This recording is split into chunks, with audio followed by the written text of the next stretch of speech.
Hey guys, Stephen Cox here, and today we're going to be talking about how to make walking bass lines on the U-bass. So this is mostly about jazz walking lines.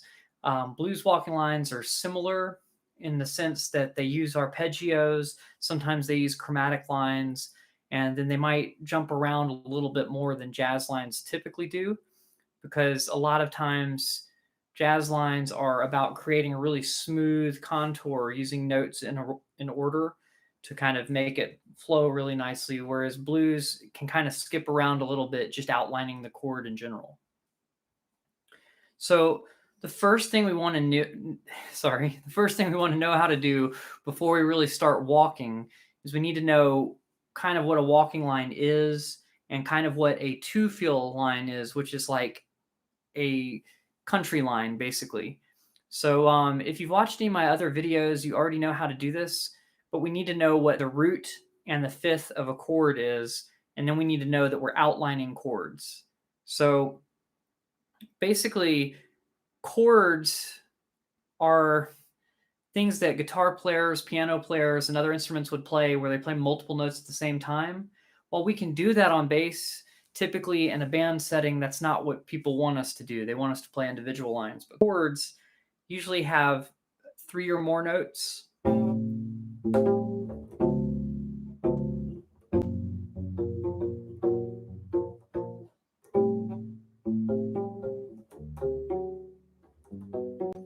So you can kind of play those at the same time, but on bass, we typically want to play single notes underneath that. So if that was what someone was playing on guitar, we may want to play something that sounds like this.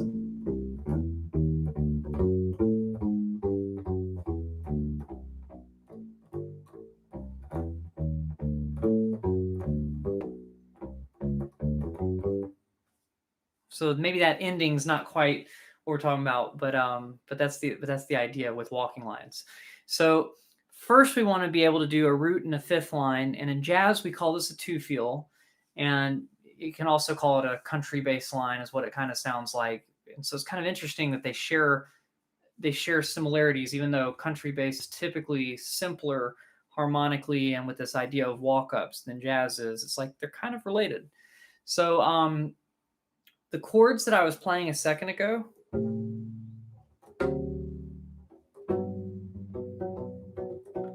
I was playing an A minor 7, which all we really need to know as a bass player is let's just think about it as A minor for now. In jazz, we typically have seventh chords, but that's like adding a note onto a simpler chord.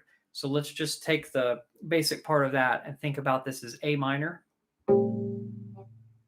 Then we have a D7, and then we have a G major 7.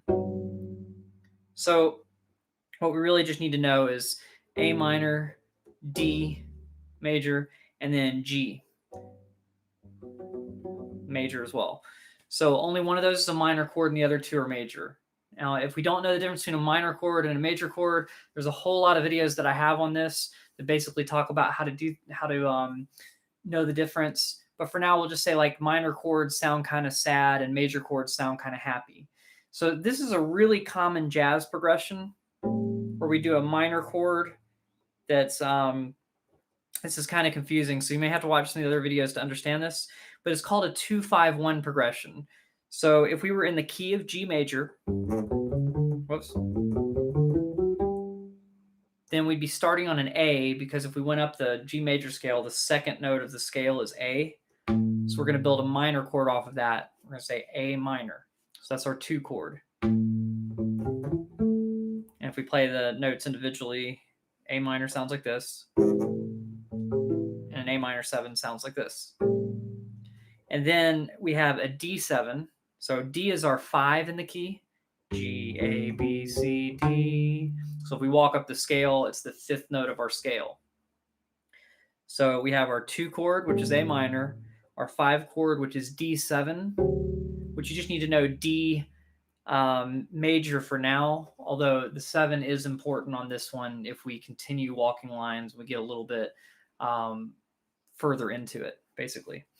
And then we've got our G major 7, and And so that's our one chord in this key because G is the note we started on. It's our first note of the scale. So once we know we have a 2-5-1, basically what we do over this is to do a 2-feel, we play the root note of each chord, followed by a note that's called the fifth. And basically what you do to find the fifth is you go over 2 frets. So you add 2 frets to the note that you're on, and you go down a string. When I say down a string, I mean to a thinner string, not down in pitch, but physically toward the floor. So 2 frets added to the note that you're on, and then 1 string thinner. So I don't want to do this way up here because that doesn't sound like a bass line. It sounds like we're in guitar territory. So we're going to take this A down here. This is also an A note, 5th fret on the E string. So if we were doing a 1-5 line for A minor, we're going to play. So that's an A note and an E note. And then what we're going to do is we're going to do the same idea for D. So we're going to start on a D note, and then we're going to go either up 2 frets and down 1 string to a thinner string, or we could also play the D note, which is 5th fret on the A string, and then we could just go down to a, as I was saying down this time, down in pitch, but to a thicker string on the same fret. So you can either do that, or you could go. Now I have other videos on this, so I'm not going to get too much more in detail with that. But if we were to do this throughout this whole entire line, meaning we do that on each chord, it's going to sound kind of like this.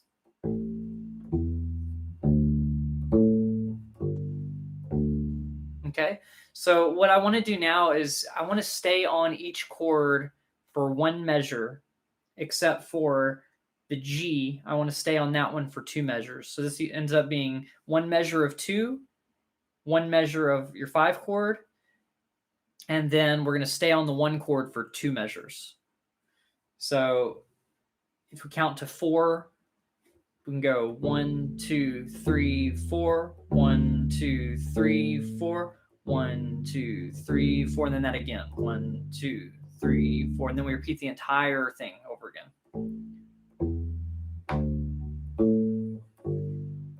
So if I've lost any of you guys yet, just let me know in the comments, because I'm sure there are other people watching that have some questions. So if there's anything I can do for clarification, let me know. And if you get all this, I guess just let me know in the comments as well. All right, so for questions, I'm probably going to hold them to the end. So Dan, if you want to ask that a little bit later, I just want to just get some feedback on basically if you're following me on this concept or not. So we've got our 1-5 lines. That means of the A chord, we're playing the root of the chord, and then we're going up to our 5, which that actually comes from scales. And if you want to know where that comes from, my previous live stream had a lot of information on that. So I'll try to link it later on, but I can't do that right now live. Okay, so we've got our 1-5 line. And that doesn't sound too jazzy, right? Unless we're playing underneath a melody. And we're just playing half notes at this point. Each one of those notes is 2 beats long. 1, 2, 1, 2, 1, 2, 1, 2, 1, 2, 1, 2. You get the idea. Yes, great question, Robert. So I just answered that right before seeing your question. But yes, these are half notes. So I'm playing very quickly half notes. We could go at a much slower speed, because when we get down to quarter notes for the walking line, then that's going to be pretty fast at that tempo. So here's a slower tempo. 1, 2, 3, 4. 1, 2, 3, 4. 1, 2, 3, 4. 1, 2, 3, 4. 1, 2, 3, 4. So each note's getting held out for 2 beats, and we're doing a 1-5 line on each chord. So that's our root 5th 2-feel, which sounds a lot like a country bass line. So not exactly a walking line at this point. So now what we want to do is we want to dive a little bit deeper into the theory. We need to know an arpeggio. So basically what an arpeggio is remember how earlier I was telling you that chords are when guitar players and piano players and instruments like that play multiple notes at the same time? Well, you could also play those notes individually from lowest pitch to highest pitch. And basically when you do that, that's called an arpeggio. So if you're playing an arpeggio of an A minor chord, it sounds like this. Or you could put the octave on top. But we don't really need to repeat that high note. We could just go. And that could be our whole arpeggio. So now what we want to do is we want to get familiar with spelling out the arpeggio. And you might be like, hold on a second. I don't know how to find the arpeggio. Well, I have, once again in this other video, a lot of information on this, but I'll go over it really quickly here. We need to know our major scales and our minor scales in order to find these notes. So here's a major scale. And here's a minor scale. And these are both built off of G, just for the sake of it. So our major scale, we start on our middle finger on the 3rd fret on the E string. But what's really important is this finger pattern. And so if you don't have this finger pattern down, we really need to go over to that other video that I was telling you about that has an overview. It's like your first U-bass lesson. But basically, once we learn our major scale and our minor scale, we want to play the first note of the scale, the 3rd note of the scale, and the 5th note of the scale. So G is our first note of G major. Then B is our 3rd note of G major. So now I'm playing a G and a B. And then, so let's go 1, 2, 3, 4, 5. That note's a D. So if we're spelling out a G chord, if we're arpeggiating a G chord, we're going to play the 3rd fret on the E string, G. We're going to play which is the first note of the G major scale. We're going to play the 2nd fret on the A string, which ends up being a B note. And then we're going to reach up with our pinky and play the 5th fret note on the A string, which is a D. So notice the finger pattern here. So this is for a major arpeggio. So when we're spelling out like a G major chord, notice that I'm starting on my middle finger. I'm going backwards 1 fret and down 1 string to a thinner string. So to find that 2nd note. And then on that same string that I'm on now, I'm going to play where my pinky would land if we were just assigning our fingers to the frets based on our middle finger getting the root note. So if we were doing a G major chord, it would look like this. If we were doing an A major chord, we would start on an A note, which is 5th fret on the E string. And basically we do the same thing where it's 1 finger per fret around that, but our middle finger is getting that A note. And our other fingers are doing the same pattern where you're going back 1 fret and down to a thinner string. And then on that thinner string, you're going to play your pinky note there too. And it ends up being the first note of the A major scale, the 3rd note of the A major scale, and the 5th note of the A major scale. So now we've got the idea on how to do major. So for minor, it's the same numbers of notes in the scale. So it's the 1st note of the scale, the 3rd note of the scale, and the 5th note of the scale. But now we're pulling from a minor scale. So here's the minor scale pattern. Notice that we're starting on our index finger instead of our middle finger for the minor scale. Okay, so we've got the 1st note of the scale.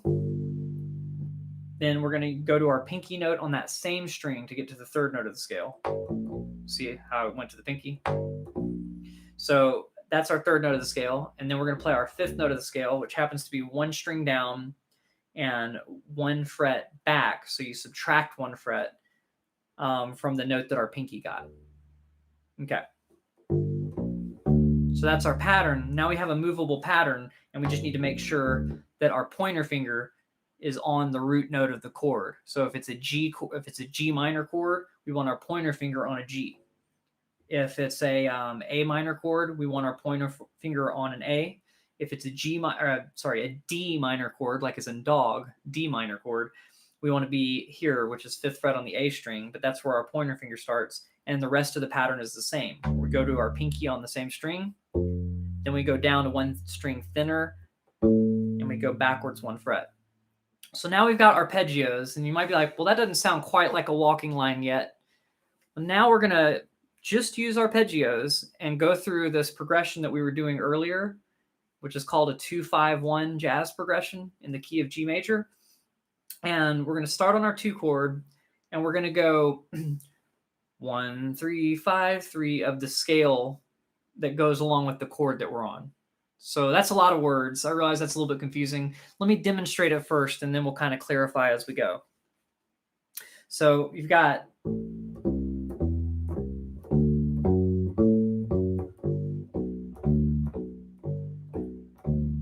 So what I'm doing here is I'm starting on the first note of the minor scale. I'm going to the third on the A minor chord. I'm starting on the first note of the A minor scale, going to the third note of the A minor scale, and then going to the 5th note of the A minor scale. And then just to round it off, because we need 4 notes in each measure since we're doing quarter notes now, I'm going to go back to the 3rd note of the scale. So we've got 1, 3, 5, 3 of the A minor scale. And then now we have a D7 chord, and a D7 is built off of a major chord. So we're just going to call it D major for now, and we're going to do our D major arpeggio. So once again, a minute ago, this is something you may want to go back to after the live stream if it's a little confusing, because there's just a lot of information in this. You're going to want to use your middle finger for the first note. So we're doing a D major arpeggio. So we're going to start on a D with our middle finger. And then we're going to do 1, 3, 5, 3 of a D major scale. And so that's that major arpeggio pattern that we used from earlier. So now we've got those 2.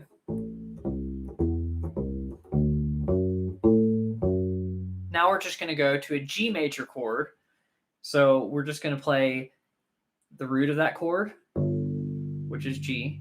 Then we're going to play the 3rd note of the G major scale and the 5th note of the G major scale. And then we're going to go back to the 3rd note of the G major scale. And we're going to do that pattern twice because we want to stay on this one twice as long.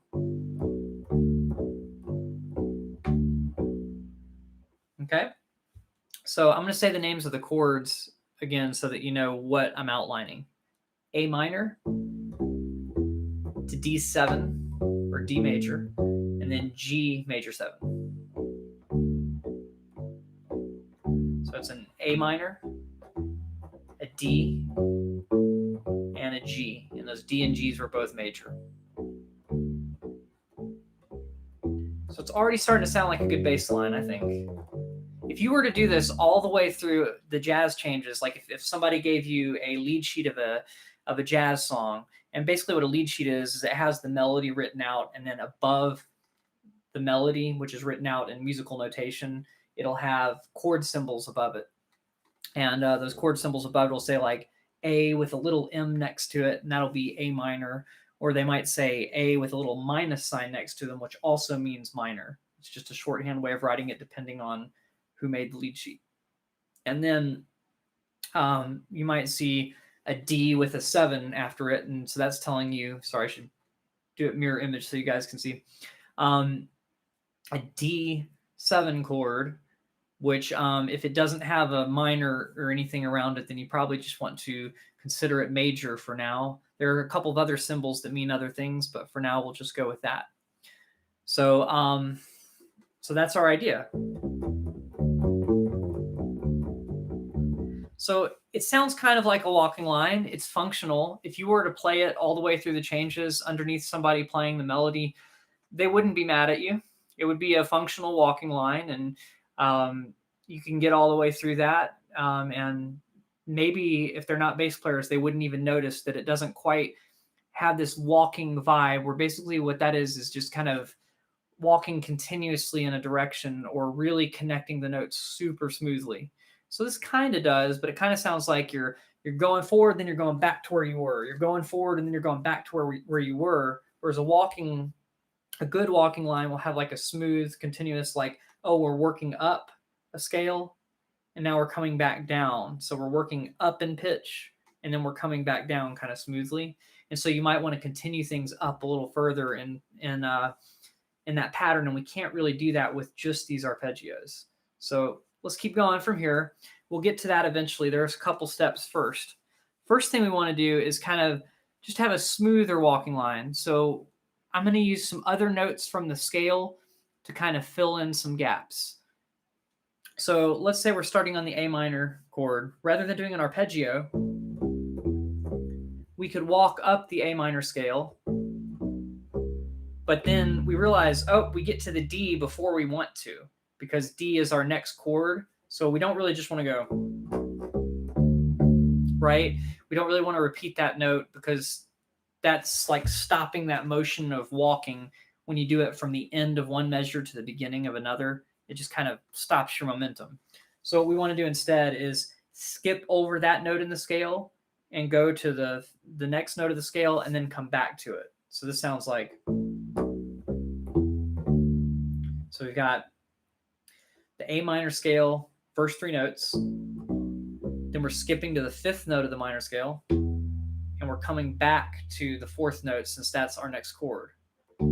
And I shifted here because now we're going to be pulling from a major scale pattern. So we have two options here. We can do that 1, 2, 3, 5, or we can do that arpeggio. And if you do that little arpeggio thing, it does work. You just don't want to do it all the time. You don't want to overuse it. So you can totally do that on some chords, and it's in a lot of walking lines. If you hear some of the great bass players playing, you'll hear that occasionally. You'll also hear this 1, 2, 3, 5, but you won't only hear these things. So right now, let's just do the 1, 2, 3, 5s to keep this idea going. You've got, so that's cool. And then now we're on a G. Rather than going down to this G, since we're up here, why don't we go down to this G? So this is the 5th fret on the D string. So it's a G 1 octave higher, just because we just surrounded this note. Okay, so now we could do the same thing here if we wanted to, but this once again gets a little bit higher in pitch than we really want to, but we could go. But then now we're still on a G chord. Oh no, what do we do? We're just kind of sticking here. So instead, what I would rather do getting to this G note is I want to keep things going low. I'm literally just going to walk down the entire scale.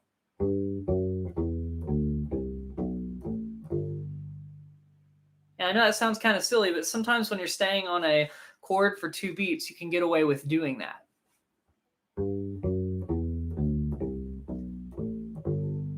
Right? And the cool thing about doing that scale to cover both measures of the 1 chord, which is G major, is that we're like one little step away from starting the pattern over again. So that way we have a direction that we're going. At first we're going up and up, up, up. And now we're like, okay, I'm going to go all the way back down. So it gives us a little bit more motion. So you can use scales to connect the dots of some things. All right. So so after we've got that 1, 2, 3, 5, we've got our 1, 3, 5, 3, which is doing an arpeggio. And then we have running down a scale, like literally entirely, if we're on a chord for 2 beats, sorry, for 2 measures, not 2 beats, which is 8 beats total, but 2 measures. We have 8 notes to fill with the quarter note line. Then we can start doing some other things too. Like here, we were walking up the A minor scale, right? And then skipping over and coming back. Well, what if we walked down the A minor scale? So instead of starting on this A, we take it up the octave to this A. Well, now we want to walk down the scale of the key we're in instead of just walking down A minor, because that note right there isn't in the D major chord. So because we're leading to that D major triad, or that D7 chord rather, we really want to walk down the key that we're in. And we're in the key of G major. This is a 2-5-1 in the key of G major. So we're going to start on an A and then walk down the G major scale from there. And notice it's exactly 4 notes. And then we end up on D right there. So it's literally just walking down the key that we're in.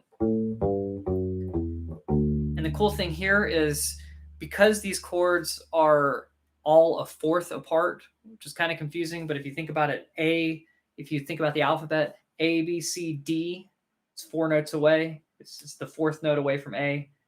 And then you go D, E, F, G, and then G is 4 notes away from that. Because we can do that, we know that going backwards down them, we're going to have 4 notes between each chord.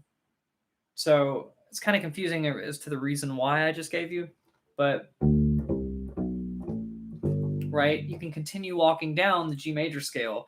So the cool thing about this 2-5-1 progression, which is super common in jazz, is that if you really wanted to, you could start on that note, the 2 and then walk down the scale of whatever key you're in, and it will outline the other chords pretty well, because our main goal is to have the root note of each chord on the downbeat.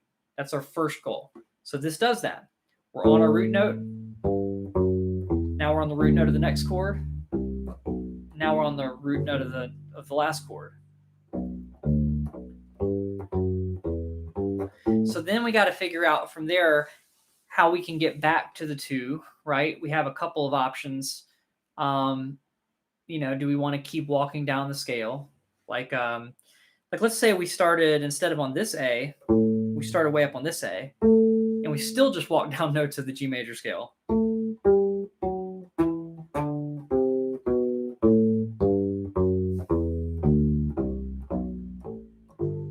That actually outlines all those chords by hitting the root note on the downbeat of each one of those, which is really crazy. It's a really, really strong walking line. But if you're way up here and the melody's up there, you're going to be clashing with the melody. So we probably don't want to do that too much. But what you can do down here sometimes is you can like jump up the octave really quickly to keep the walking line moving down. So like, let's say we started here.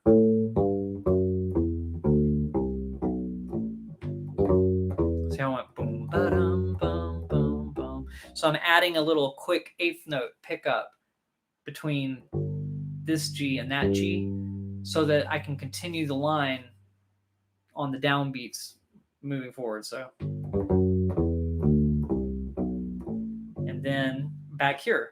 So it's a lot of information. If any of this is confusing, please let me know in the comments which things you'd like me to go over a little bit more, because I know this isn't super accessible stuff and it requires having a little bit of knowledge coming into this. So this isn't a super beginner lesson. This is more of an intermediate lesson. So so just let me know if there's something I did that you found interesting but you don't quite understand. And Tyler, congratulations on your U-bass, if you're still watching. Okay. So but the main thing to take away from this, even if you're not doing jazz lines, these little walk downs and scales going from one chord to another chord can happen in blues. They can happen in country. Like when you hear that, usually what it's doing is it's starting on the note, it's doing the root 5th line, but when it gets to that 5th, it's like, well, now I can quickly walk back up the scale that I'm in. So if I'm in the C major scale or something, I'm going down to G, which is my 5th, and then walking from 5, 6, 1 of the scale. G, A, B, and then you're back to C. So those kind of things still have the same vibe of using scales to create little walking movements. So there's that. All right. And then have I lost everybody? Either everybody gets it or everybody's lost, or the chat's not uploading or not updating, I mean. So let me know in the comments if you're hearing me and if you have any questions about this specific stuff. I'm going to go ahead to the next thing while I wait for some stuff to appear in the chat. But basically, we have our chord tones, we have our motion that we want to do, we want our root note to be the first note of each measure. Now let's like throw a little bit of that a little bit of that, not out the window, but talk about why some of this stuff works and then what we can do in addition to it to kind of make it even more interesting. So there's a method that one of my bass teachers, Joseph Patrick Moore, taught me when I was taking lessons from a long time ago, and he was introducing me to how to make walking lines. And he said, these are the important things about a walking line. You want your root note to be on beat 1 in general. Later on, we can get to exceptions, but root note on beat 1. So if you're playing a G chord, you want to play a G on beat 1 of that measure. Your chord, you want a chord tone on beat 3, which means on beat 3 of the measure, like let's say we're counting 1, 2, 3, 4, 1, 2, 3, 4. First note we want to be our root note. The second note we're not really worrying about yet. The third note, we want it to be a chord tone. So that means it's either got to be the root, the third, or the fifth. Technically, it could be the 7th or the 9th, but let's just keep it simple for now, because we haven't talked about those things, and we're not going to in this lesson because it's just catering towards intermediate players, not more advanced walking lines. Okay, so we've got our root, our third, and our fifth, right? So so we could have either one of those on beat 3, right? Okay, and so then beat 4, we want what's called a leading tone, and the strongest walking lines, that leading tone will be a half step, which we haven't really talked about in this video, but a half step just means you're 1 fret away from the note that you're going to. So if you're on an A minor chord and you're going to a D, you have 2 ways you can approach it. You can be a half step below it or a half step above it. And remember, the exception to this rule is if you're walking down or up a scale. So, just keep that in mind, that you can do scalar walk-ups. But right now, we're doing a specific method of walking lines a little bit different than these other ones. So we want our root note on beat 1. So if we're playing an A minor chord, we want an A on beat 1. We want a chord tone on beat 3, which means right now we haven't talked about beat 2 at all. It's almost like not important even for it to be a chord tone, which means even one of those arpeggio notes. But it could come from the scale, though. And then on beat 3, sorry, that was beat 3. We want a chord tone on beat 3. So root note on beat 1, some way to travel to a chord tone on beat 2, the chord tone on beat 3, which is either the root, the third, or the fifth of your chord. And then we want a leading tone on beat 4.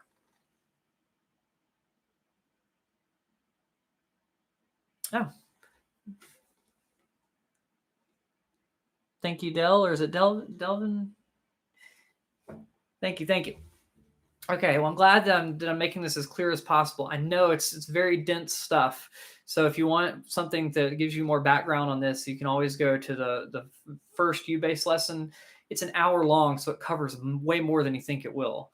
And it gets all these arpeggios, all the scales, and all this stuff that I'm talking about. And once you have that terminology under your belt, then this stuff won't sound quite as confusing. So root on beat 1, chord tone on beat 3, and a leading tone on beat 4.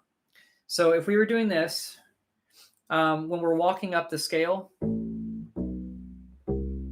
technically we could get away with, so if we're walking up the A minor scale, our root note of the A minor is on beat 1. Then 2, the second note, we could just walk up the scale, right? So we've got the second note of the scale on beat 2. And then look at that. That puts one of our chord tones on beat 3. So here's the thing. On beat 4, you just want to be a half step away from your next note.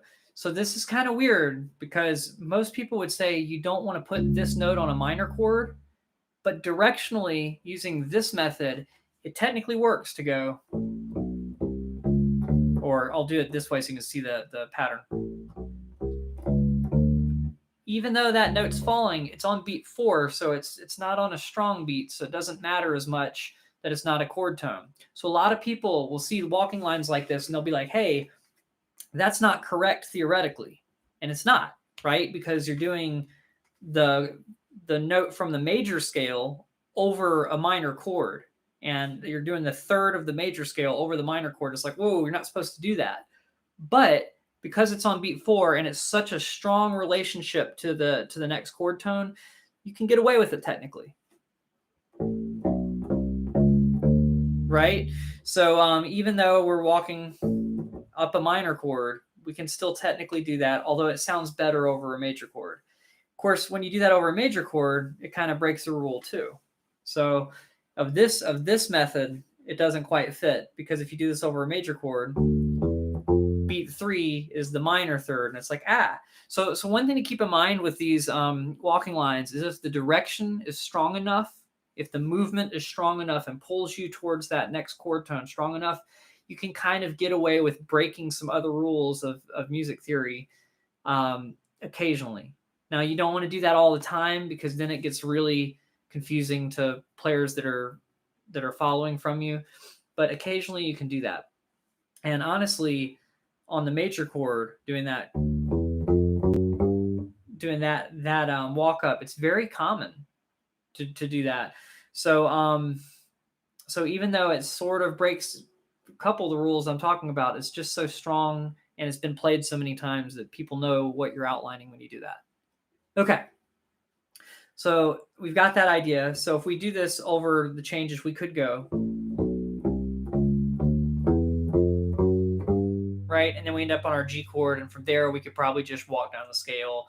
If we wanted to do the same methodology of root on beat 1, a chord tone on beat 3, and then a leading tone on beat 4, we could kind of do a, let's see. You could do something like that where you're doing an arpeggio. You could also kind of walk down the, I'm trying to think of how to keep it with the root. You could go, you could do the root, the 3rd, the 5th, and the 7th, which is a major 7 chord arpeggio. And that would work to kind of keep things going. You could also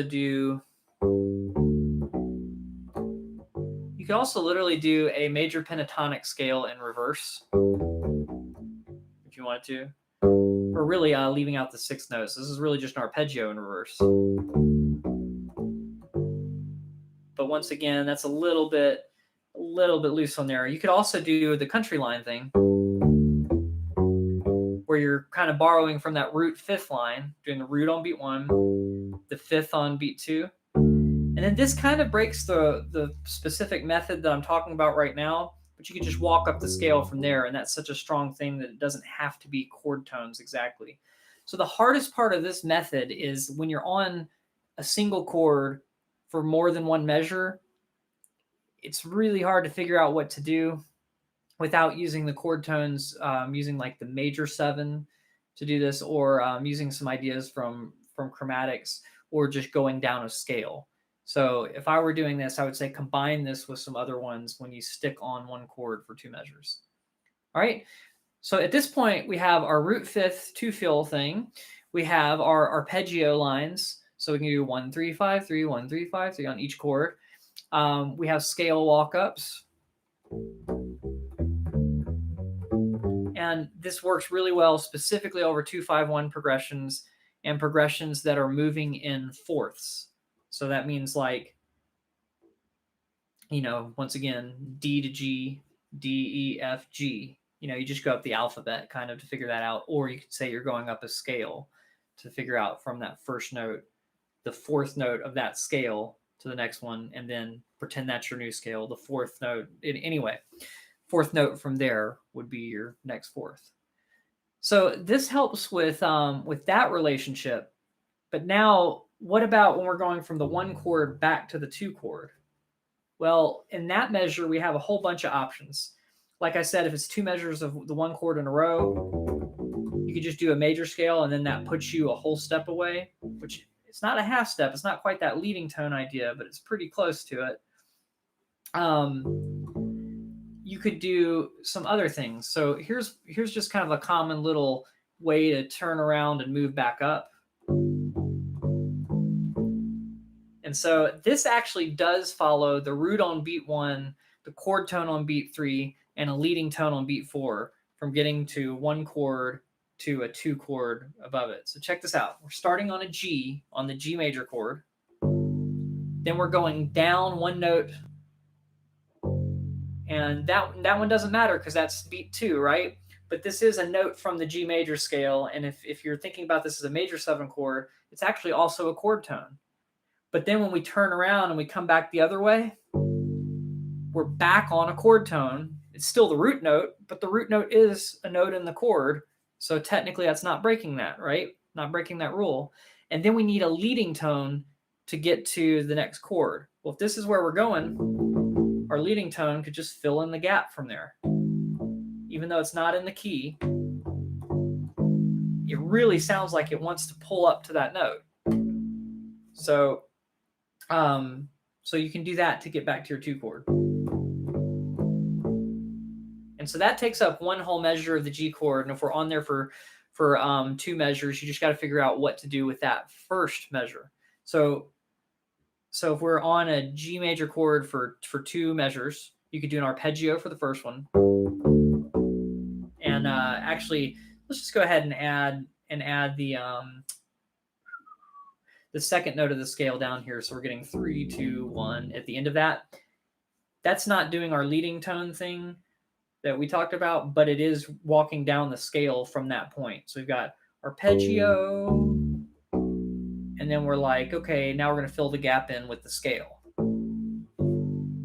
And then from there, we can do that little 1, 7, 1, da, da, 1, 7, 1, sharp 1, and we're back to our 2 chord. So I'm going to try to do a line where I walk up. You like the glasses? Thanks. Let's see. Basic knowledge theory. All right. Well, thanks guys, and thanks for watching.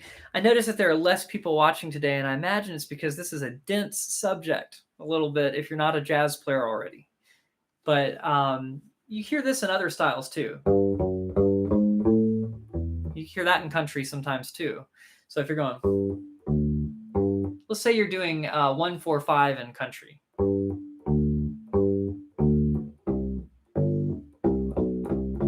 You might hear it there instead of where I was doing it in the jazz progression. And basically what that is if I'm doing the 1 chord in the key of G, it's a G chord. And I'm just doing my root 5th line. Okay.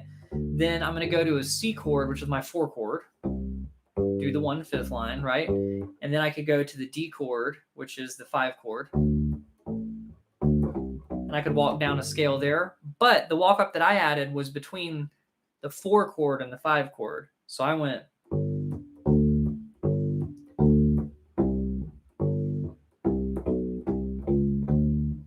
But it's that same thing where we start on a note, we go backwards 1 note, and this is in the scale of the key we're in this country line. We come back, and then now we just fill in the gap.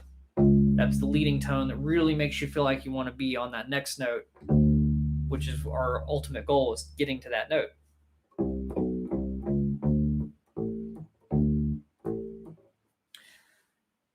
Yep. So that's the idea there.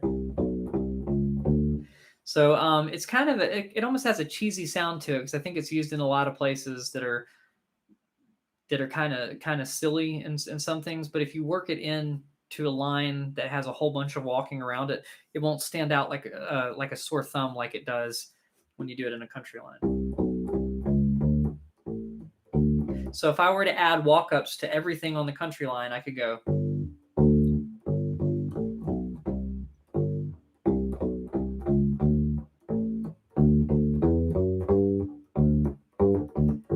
Which that brings me back to the jazz thing. What I was doing there to walk up things, when you run out of notes and you want to have in the scale, when you're walking up the scale and you're like, oh no, I'm going to run out of notes. Well, instead of repeating the note at the end of the measure, try repeating the root note because you're already establishing that this is the chord. So like, for instance, if you were going from let's do from the D chord up to the G chord. So we're doing D major and we're trying to get back to our G major chord. Well, you could do what we did before. You could walk up the scale, go, oh no, well, we want to get there eventually, so we're going to skip over and come back to it. Or if you knew that was going to happen and you wanted to just continue the line up and not have to go up and then backwards because we're trying to create a smooth walking line, play the root note twice, and then the math works out. Right? So if I were to work this into a jazz line, just so you get the idea that it doesn't only sound country, then I'll basically, on the 2 chord, I'll just do some, just the normal walk that we already know about. And then here, I'm going to go, right? So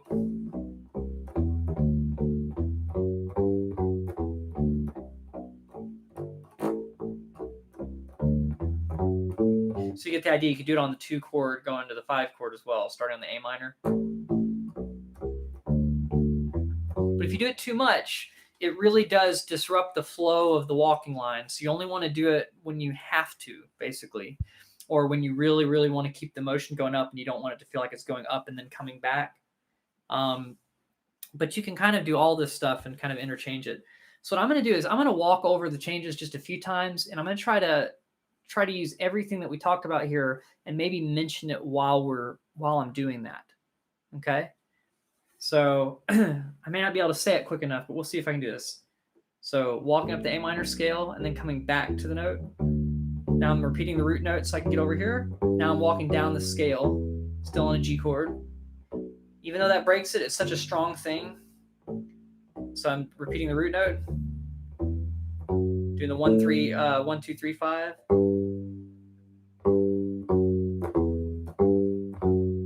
So on that time, I just tried to do something to kill the time of the G chord first measure before getting to the G chord second measure, so that I could do the after that. So now I'm just going to play a few and try not to talk, because that's actually pretty hard to do, and see if you guys can figure out what it is that I'm doing. And if you hear something in there that sounds kind of weird and you're like, well, what did he do? Or that doesn't sound like one of the things we talked about, let me know and try it out. So here we go. I'm going to do a few measures a few times through the whole changes.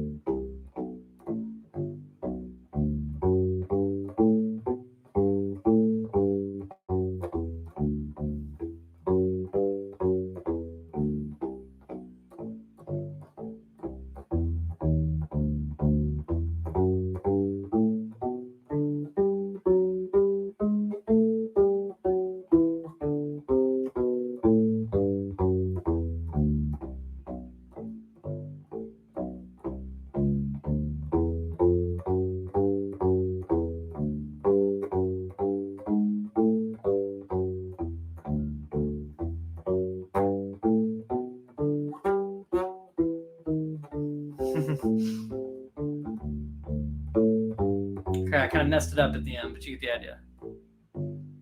So part where I laughed, don't use that in your walking lines, because that's not a really great walking line. But the other stuff is.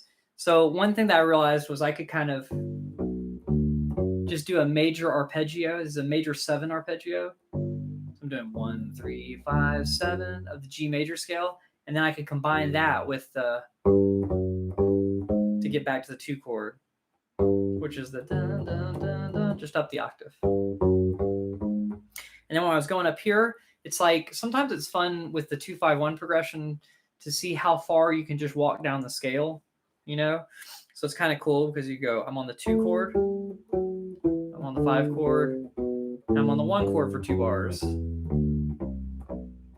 Okay, I'm out of notes. Can't really do it now. But there's certain songs like Fly Me to the Moon where they continue doing a pattern in fourths.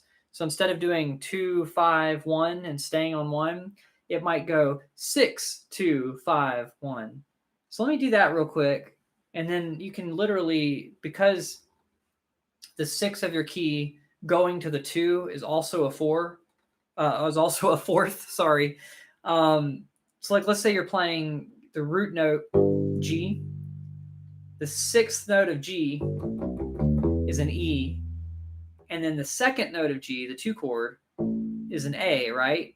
Well, if we go up our musical alphabet, E, F, G, then the alphabet starts over, A, it's only 4 notes away from that E, E, F, G, A. So because that's still in our fourths motion, 2, 5, 1, well, now we're just adding a 6th chord in front of that, 6, 2, 5, 1. We could literally walk down the major scale from the 6th chord and continue all the way down till we get to the 1 chord. And it would outline everything perfectly. Yes. So you'll hear little things like that's why Meow Mix is so catchy, right? Was it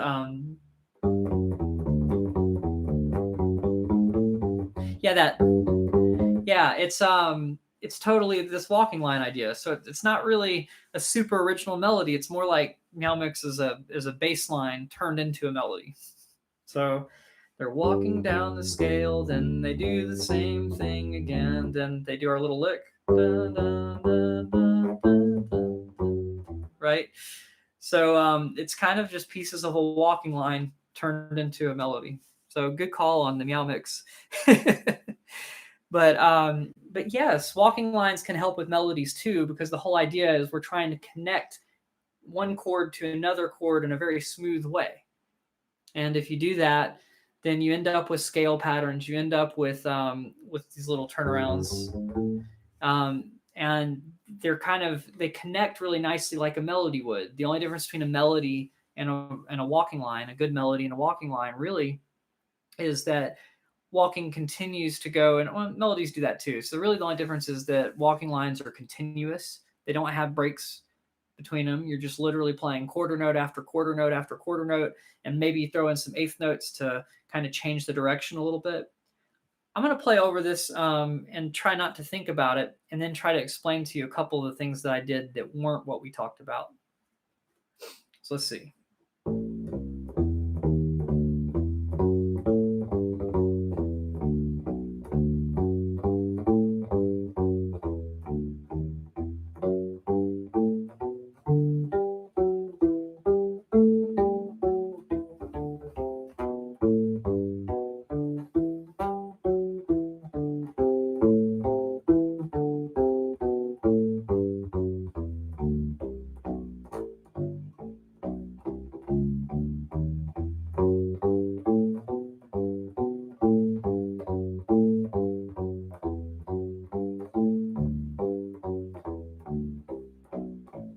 Okay, so a couple of the things I did in there worked better than others, but one other really common line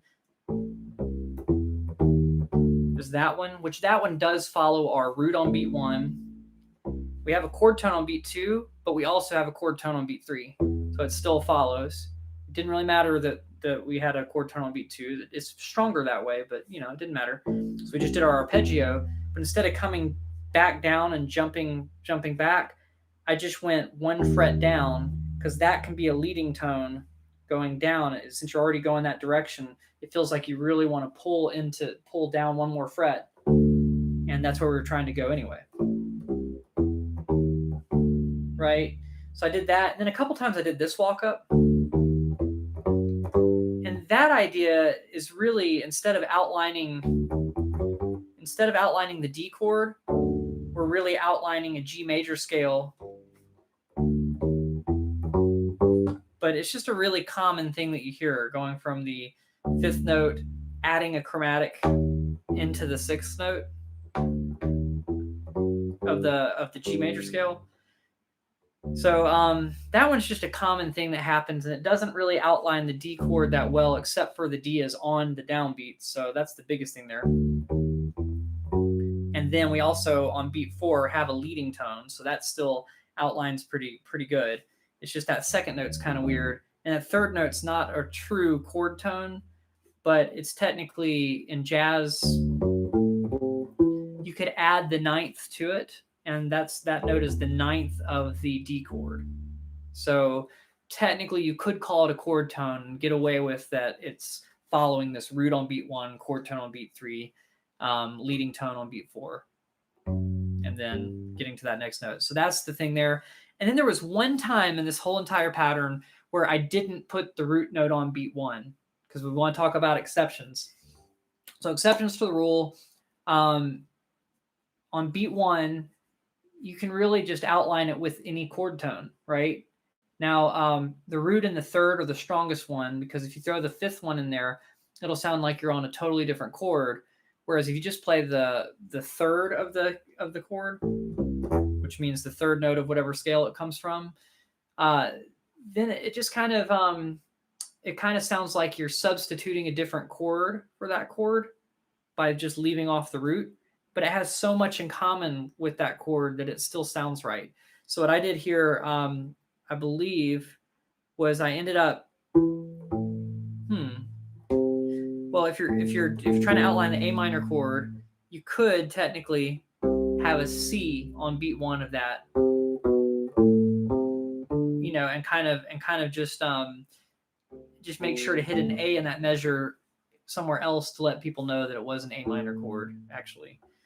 So let me think about how I got into that. I'm trying to remember. I guess when I was going, instead of doing that line, I could go. So I could go like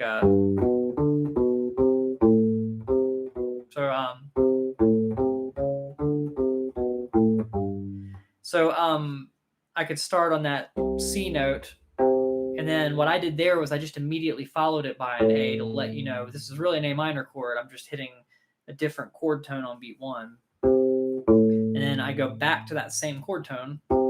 So therefore, from the rest of this, it is following that root on beat 1, chord tone on beat 3, leading tone thing. So we got, oops, that's not our root. Oh well. Well, now we've got our root. Now we're going back to that note. So that note's a chord tone. And now we'll do a leading tone to get to this next note. So it kind of works. And occasionally you can do it from the fifth of a chord, but it just really is weaker than doing it from a third of a chord. Okay. So one thing I want to mention is that when you're staying on the same note and you go, it really does make it sound like you're substituting a C chord or a 4 chord instead of that second 1 chord when you walk down the scale. Like you're going, oh, bow and G. Sort of implies that you're pretending there is a C chord there. So use that sparingly. But since a major scale is just such a strong, common thing to our ears, we're just going to pick up on that it's a major scale and be like, oh, you're outlining that chord with the whole scale. And then another thing that you can kind of do that's pretty common if you're trying to keep on the same chord and make a line kind of interesting is like you can just walk down the scale and then back up, but that almost implies that you're on a different chord as well. So let me think for a second. You can go,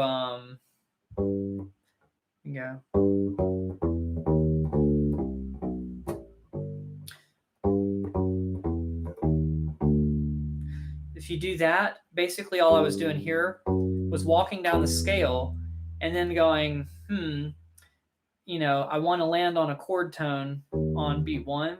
So I'm doing a leading tone into the fifth because the fifth is still a chord tone, even though it's a weaker one. Sometimes when you're staying on the same chord, that works better than just going straight down the scale.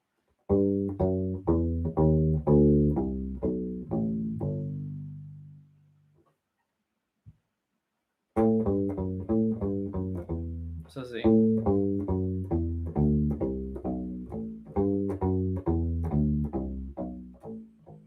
And honestly, even if you're if you're staying on the same, the only problem with that is if you're staying on the chord for 2 measures and then you're going back to your 2 chord, that adds a note in, which makes it which means you'll have to skip over a note of the scale to get to your root to surround the note that we're trying to land on, right? So let's say we're going, you may have to skip over the second note of the scale because that's where we're trying to go if we're going from a 1 chord to a 2 chord. So maybe we just skip over that and play the first note of the scale and then come back to it. So we got 1, 2, 3, 4. Beat 1 has a chord tone. to beat 3 has a chord tone, and then on beat 4 we could either do a leading tone, or we could do a chord tone that outlines that G major chord before going to the A minor chord. All right, so that's some pretty dense stuff, but does anybody have any questions about that? Any of this stuff that I went over? And does anybody think that they're going to be able to use this information in lines that they're creating, whether they're walking lines or not? Have you guys found something useful out of here? So let me know in the comments. Like the video, if you like it. And now I'm going to get on to answering some questions. So if you have any questions, now is a great time to ask. And I'm going to start with Robert, because Robert has a few questions. Well, he asked about half notes earlier, and yes, before we got into the walking lines, we were playing root fifths. We were playing half notes instead of quarter notes. But he had another question earlier on that he let me know of outside of YouTube. And let's see what he said. He was talking about hand position. So now we're just forget about walking lines. When we're playing the U-bass, we typically want to have our hand like a ukulele player would, or like anybody else, where our thumb is kind of halfway up the neck. Our hand is kind of comfortably curved. So the fingers are curved like this. And then we want to play with our fingertips, which not way, way, way right next to the fingernail kind of thing, but like a little bit down from there on kind of the soft part. So we want our fingers curved, and we want to be playing like that. But he was pointing out that we need to mute on the bass a little bit more. And so my way around this is to mute with the right hand. So when I'm not playing a string, I'll rest my thumb on it to keep it from vibrating, or I'll do this floating thumb thing to keep it from vibrating. But you could also use your left hand to mute as well. And honestly, I do both of these things. And so, yes, sometimes, even though it's not perfect technique, as long as we're not doing it all the time, we can kind of flatten our hand out. So like if we don't want the D and the G string to ring out, and we're trying to play like a C note, third fret on the A string, in other words, we could, if we wanted to, flatten our finger just enough to where it's touching the two strings underneath it, so that they aren't ringing out while we play the C note, if that makes sense. So basically what I'm doing there, though, is I'm still pretty much playing with the fingertip. I'm just slightly relaxing the finger. I'm still pretty much keeping it curved, but that allows me to mute a little bit underneath that. And then some other times, if you're playing with that finger and you're not pushing down with the other ones, if you want to mute occasionally with these three fingers, you can flatten them out and put them across the strings for certain things. And I do that as well, but it's not really comfortable to push down while you're doing that. So if you're just touching the strings lightly to mute the strings, then it kind of makes sense. But we don't want to be playing all the time with our fingers flat. So like, for instance, another example of this is like barring notes. Get back to here. If you're like barring multiple strings, you can do that, right? And especially if you're playing chords, it's almost necessary.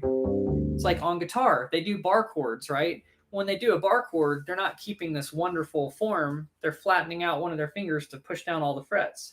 We can do the same thing. But if we do it all the time, you'll notice your hand starts to hurt. And that's the real reason for this correct technique that we teach at first, is so that you don't overdo any of these other things and realize that you always want to go back to that position of comfort and not like contort your hand for a whole song or anything. I remember a long time ago, I was learning some Victor Wooten songs, and one of them, it's a lot easier on U-bass, but imagine this on a full-size electric bass. You have to push down on the third fret of the A string and the third fret of the G string at the same time. So you have to bar them, right? And then you have to reach your pinky up to the 7th fret. And that's the chord.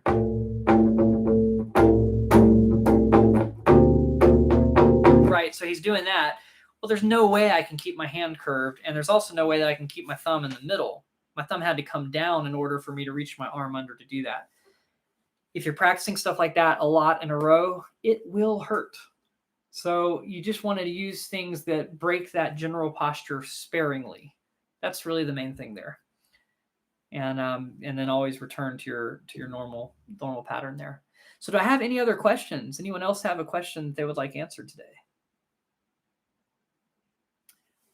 While I'm waiting, I will check Instagram and Facebook to see if anybody has any questions over there. Okay, so actually, I have a question from Instagram from is either Isaiah or I don't know how to pronounce your name, and I'm sorry if I'm butchering it. I'm sure I am. Isai, Asai, Asai. I don't know. But anyway, he says, have you ever tried using acoustic tape wounds on U-bass? It's hard to find U-bass strings in Mexico, so I thought about using those as an alternative. Any string that's not really designed for U-bass will probably put too much tension or too little, depending on the type of thing. It'll either put too much tension on the neck or it will put too much tension on the tuners when you wind it around the tuners. So the reason that we have specific strings designed for the U-bass is because of things like the tuner's not strong enough to really handle steel core strings. So we have flat wound strings and metal round wound strings, yes, but they're wound around a piece of nylon. So if you can find nylon tape wounds, you can probably get away with that, but they'd have to be a slightly thicker gauge to fit the U-bass. Otherwise, you're not going to be able to tune low enough without the strings rattling too wide. So if you were going to convert some strings like that, you'd want to make sure that they don't have a metal core. You would want to make sure that they are a slightly thicker gauge than normal bass strings, and so that they work with the shorter scale. And I think that's just a lot to ask of those strings. I think most of those tape wounds are wound around a metal core, and it would just put too much pressure on the U-bass. So I don't recommend it. You can try it. It might still work, but I think that they're not really designed to be used with those, to answer your question. So I'm not going to try it.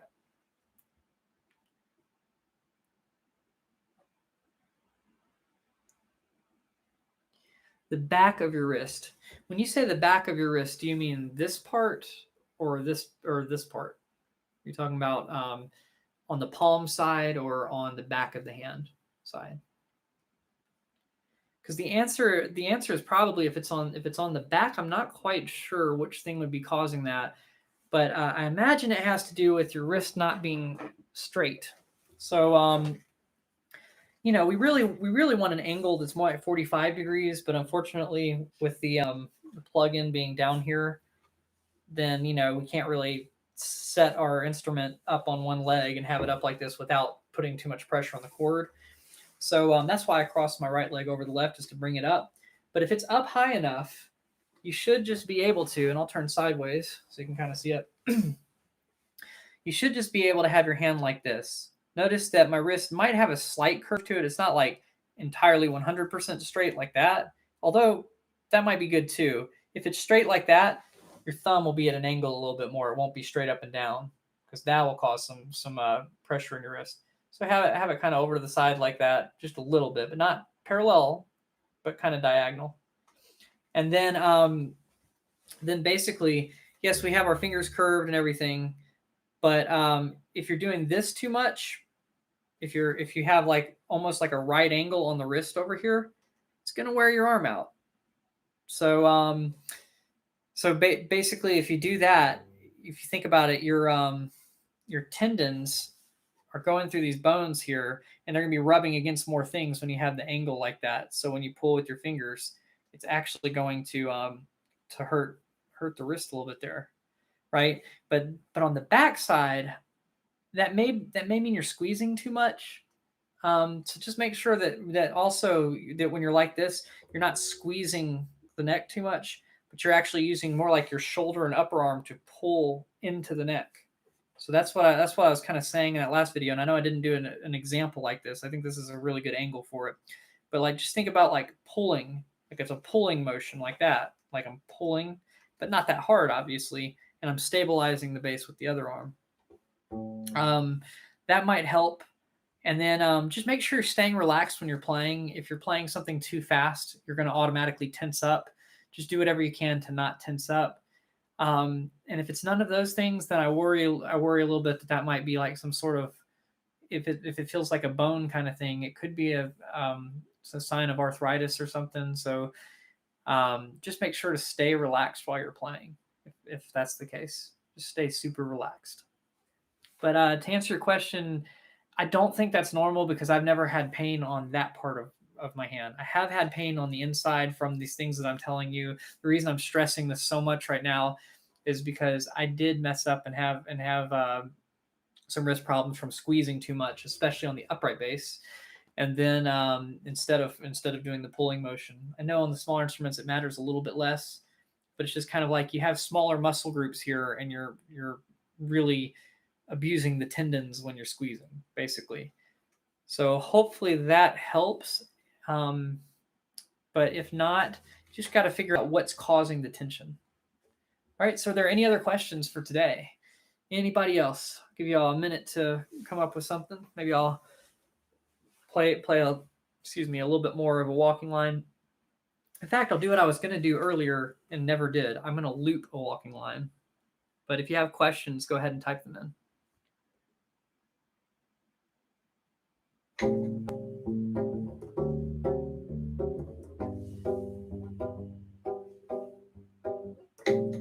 It's not working. That's very strange.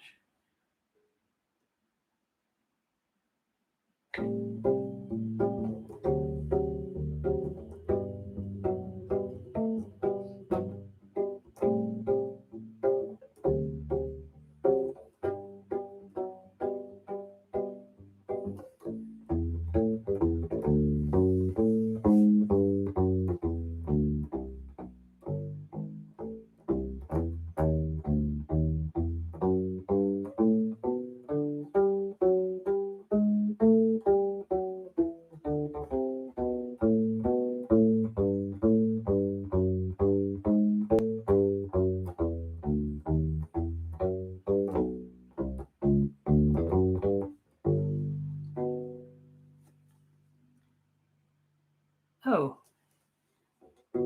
Hello. How do you pronounce your name? Is it Marnix? Marnix from Belgium? Thanks for joining the live stream.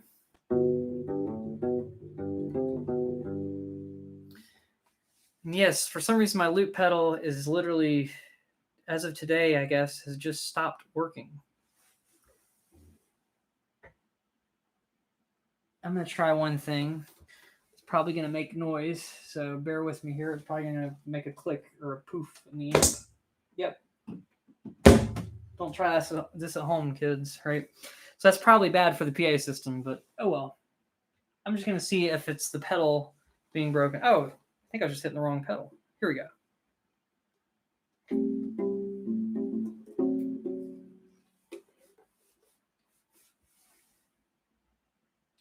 And now I just turned the volume down. Awesome. So the rubber strings, they do kind of slow you down a little bit. I think one secret to not getting caught up on them as much is, one, you have to make sure your fingers aren't sweaty. Two, you can use, other kinds of things to make them glide faster. But instead of playing here and getting a nice round tone, you could play over by the bridge. There's a little bit more tension over by the bridge, and it might help you be able to play a little bit faster. If that's something that's, if you're going for speed specifically. Okay.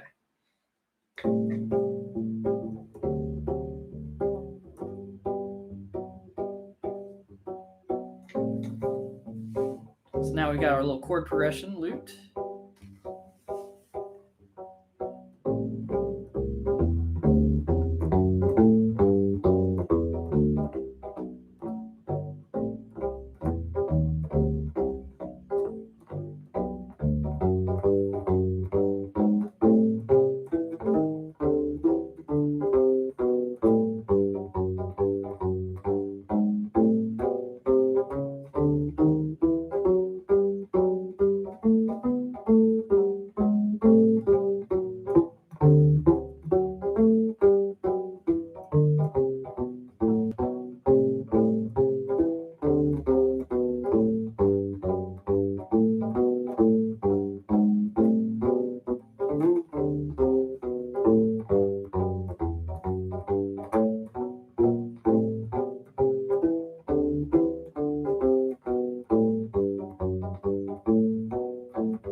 I'm just doing a melody.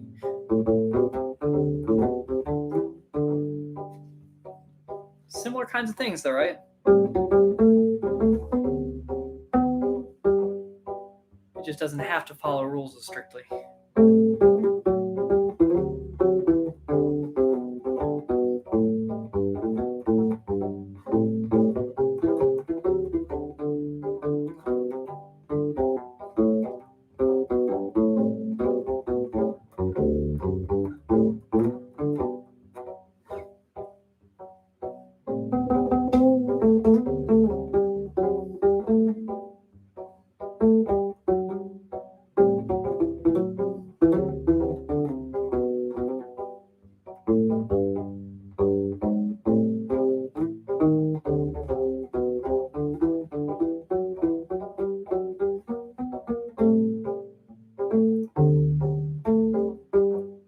Then you can go back into the walking line over here.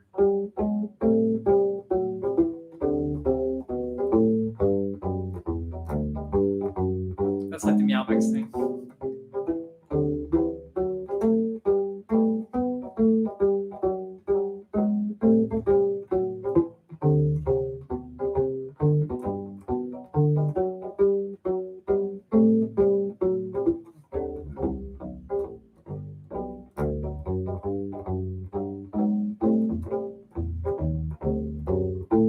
Now I'm just adding some rhythmic variations with some octaves.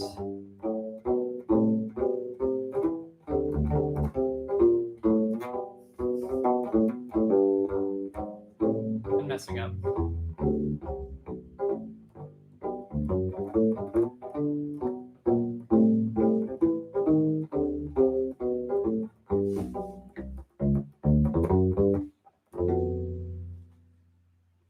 Cool.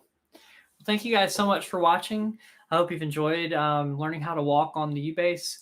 Once again, if you have any questions, I know that the live stream will be over pretty soon, but you can always leave them in the comments. I'll be glad to type an answer to you, and or maybe save them for the next live stream. I'm doing this every week, 7 p.m. Eastern Time, United States.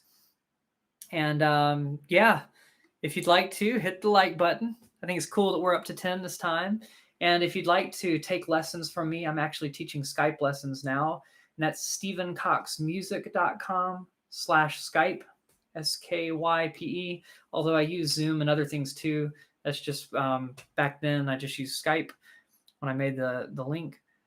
So if you'd like more in-depth lessons, or you have specific questions that you want answered in real time because you think you have like 5 follow-up questions and that just might be too much for a live stream, then please take lessons from me, and I'll be happy to help you to get from where you are to where you want to be as far as playing bass. A lot of people want to play in ensembles, and that's the reason that they're doing that. I can tell you how to play with a drummer. I can tell you how to play with other ukulele players. I can tell you how to play along with piano, guitar.